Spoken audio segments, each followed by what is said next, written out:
Hey guys, this is Sports World's Everything with Crypto Marie. I am going to give you some information about Pat Riley, how he has the players follow a certain regime, how he talks to them in a certain way to get them ready mentally and physically for whoever comes across them, they'll be ready. It says, he made sure I knew their stats.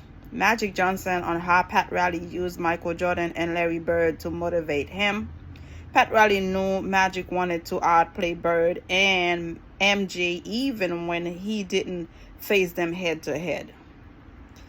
The man knew what he was doing. He's a great coach. You got to give it to him. Magic Johnson rivaled Larry Bird and Michael Jordan for the better part of his Hall of Fame career. Needless to say, the thought of getting the better of the two always got Magic going. Pat Riley knew that and found a way to capitalize on it.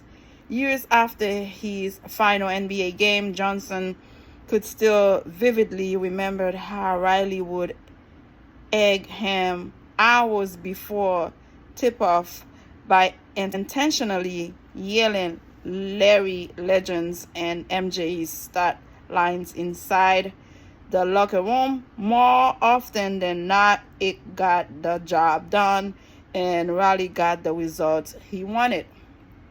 I'm telling you, he's good. And there was something they talking about. There was a culture here in Miami.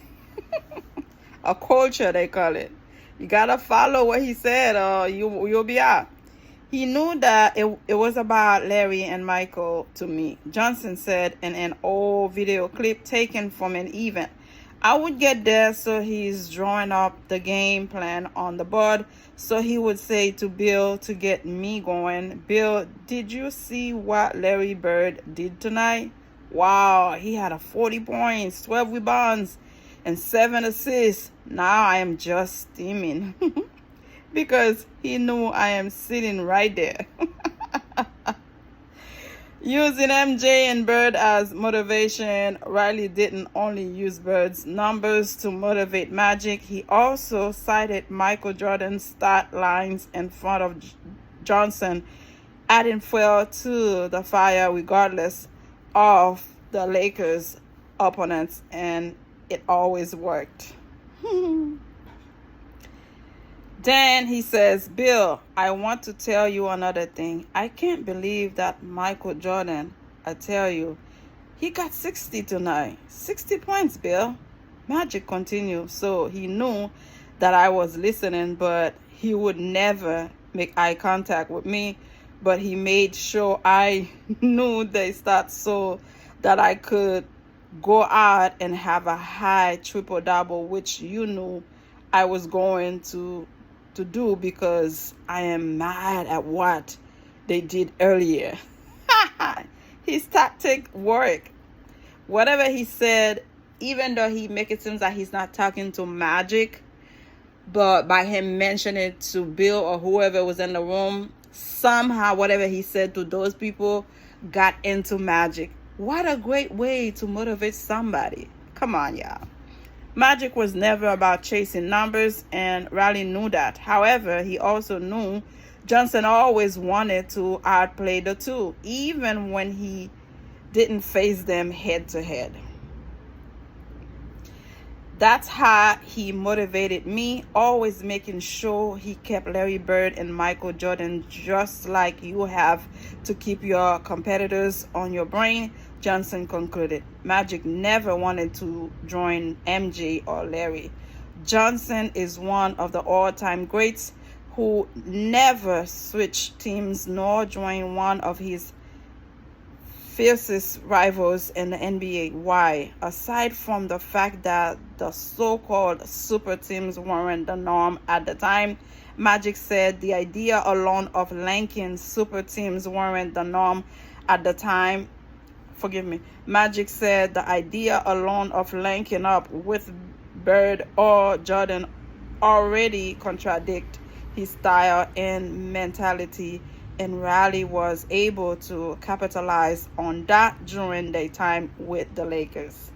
Again, guys, Pat Riley has a game.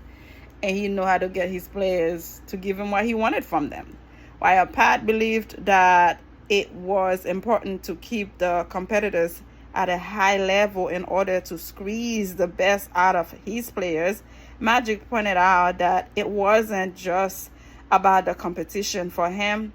Admittedly, Johnson said that a part of him always loved the feeling of being the underdog and having to beat the best. I wasn't a guy like that. I never wanted to play with nobody but my dudes. Johnson said of teaming up with Bird or Jordan, yeah, I was good. And I've always been a dude. Where I end up, that's where I am willing. And so even pickup games, I never try to get all the name dudes. I try to just go with the dudes who want to play. Yeah, let's go. I like that underdog thing anyway. Come on, let's go beat these dudes over here. That was always my mindset, and I am glad, but I would say this, that what makes sports special, right? Not everybody joining each other. He added, go make it happen. If you are the best, you have to go up against some guys anyway. I agree. You don't have to form the super team, the best team.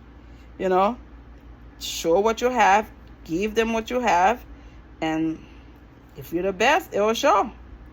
Again, guys, subscribe. Let me know how you feel. There's a culture that they are talking about. If you are under Pat Riley's, control, he's gonna have you in shape, eating the right stuff, a certain calorie, and you gotta follow that. And you can't be going out there doing all kind of stuff in the club. I read one stuff about Shaquille O'Neal thinking that Pat Riley spied on him. There's a certain things Pat Riley knew about him in his off season that he should not have known, but because Shaquille think he has somebody spy on him wherever he was at, something happened, and it is what it is.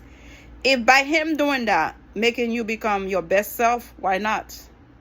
It's a good thing, right? Subscribe. Let me know how you feel. Bye.